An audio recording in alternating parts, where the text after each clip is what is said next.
అదే నిర్వచనమైన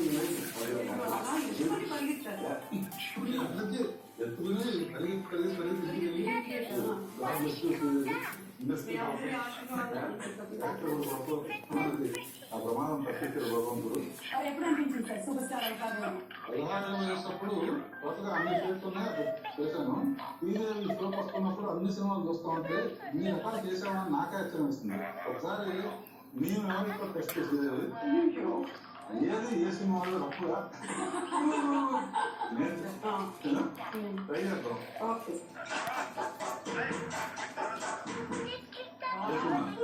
ఇది నెక్స్ట్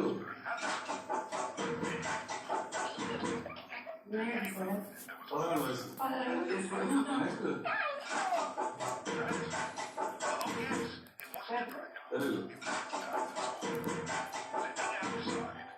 తెలుగు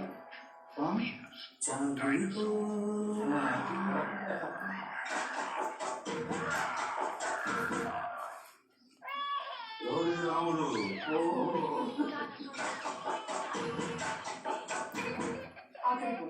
తెలుగు ఇది మాస్టర్ జీ వదిలేదు ఇది డబుల్ యాక్టింగ్ చిరంజీవి గారు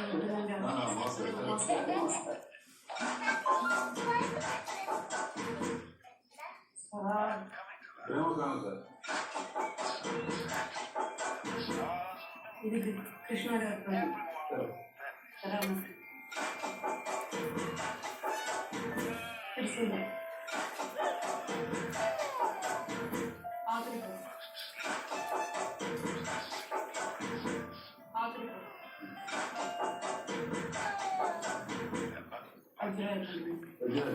శ్రీకాంత్ గారు ఒక కళ కలగానే మిగిలిపోయింది అని ఆవిడ ఒకసారి మాటల్లో చెప్పారు.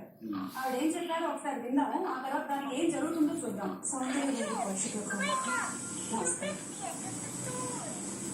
ఇండియన్ ఫిల్మ్ ఇండస్ట్రీలో ఒక హీరోయిన్ ఒక డైరెక్టర్ కాంబినేషన్లో 10 సినిమాల కంటే ఎక్కువ ఎక్కడ రాలేదు. కానీ నేను రాఘవేంద్రరావు కలిసి తెలుగులో 15, హిందీలో 9, మొత్తం కలిసి 24 సినిమాలు చేశాం. ఇంకా ఒక సినిమా చేస్తే మాది సిల్వర్ జూబ్లీ అవుతుంది. సో ఆ 25వ సినిమా ఎప్పుడు ఎప్పుడు సార్? ఏం కావాలి ఎలా ఉంటే బాగుంటుంది మీకంటే ఎవరికి బాగుంది. తమ్ముగారు మీరు చెప్పండి. అది ఎప్పుడు సార్ నాటువంటి నా పాయింట్ ఏంటంటే శ్రీదేవి గారు the uniqueness of her performance and special English cinema వచ్చిన తర్వాత ఎక్స్ట్రాడనరీ సెంట్రలైజ్ క్యారెక్టర్ చుట్టూ తన క్యారెక్టర్ చుట్టూ చేసిన ఒక స్టోరీ. కానీ అది అంటే ఆల్మోస్ట్ ఒక న్యాచురల్ లైఫ్, అది లైఫ్ అంటే ఇంటిమీడియట్ ఆయిన్స్ క్యారెక్టర్ ఉండాలి. కాకపోతే చాలా రిలేటబుల్ క్యారెక్టర్. మొత్తం ప్రతి ఇంట్లో ఉన్న ఇంట్లో ఉంటే బాగుంటుంది అని బిల్డప్ చేస్తారు. కానీ ఎడ్యుకేషన్ అనేది కానీ రియలిస్టిక్ నిజంగా ఎలా ఉండాలి చెప్పారు.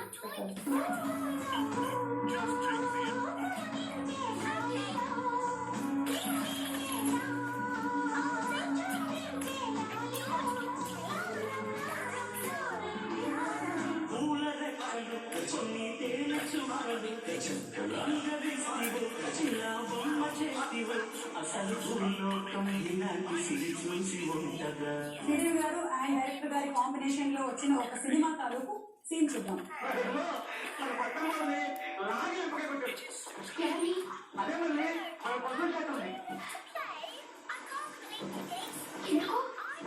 మరి నువ్వేగా ఎవరైనా పొట్టి అని పిలిస్తే చెల్లెలు కొట్టమన్నా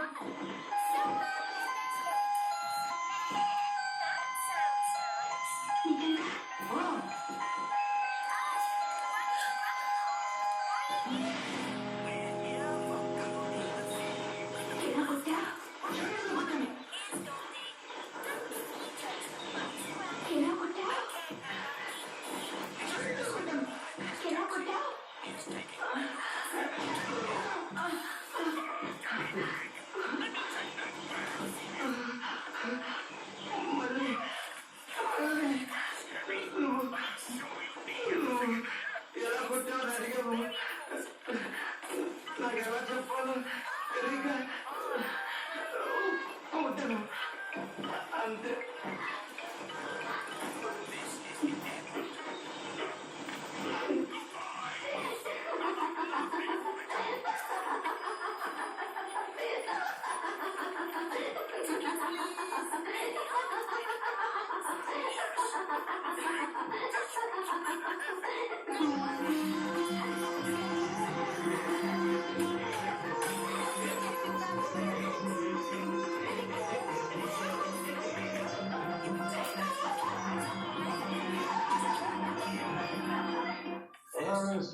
పన్నెండు వేస్తూ నా బీటెక్ ఇంగ్లీష్ కాలేజ్లో ఎగ్జామ్స్ అయిపోతే ఇయర్ ఫెయిల్ అయ్యి ఫలితాలు తీసుకుంటారు.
పాటకు సంబంధించి ఆ షూటింగ్ విశేషాలు లేదు, ఒక్క స్పెషాలిటీ మాత్రం నేను రాఘవరావు గారి గురించి చెప్పాలి. మీరు ఎన్ని సాంగ్స్ చూశారు అంటే అన్ని క్లోజప్స్ ఎందుకు అంత ఫ్రెష్గా అంత అందంగా కనిపిస్తున్నాయంట ఒక్క రాఘవరావు గారి వల్లే అవుతుంది. ఎందుకంటే సాంగ్స్ లో ఒక 25 క్లోజప్స్ ఉన్నాయి అనుకోండి. మార్నింగ్ 7 o'clock 7 o'clock అంతా ఆ తర్వాత ఫుల్ సాంగ్ లో ఎన్ని క్లోజప్స్ ఉన్నాయా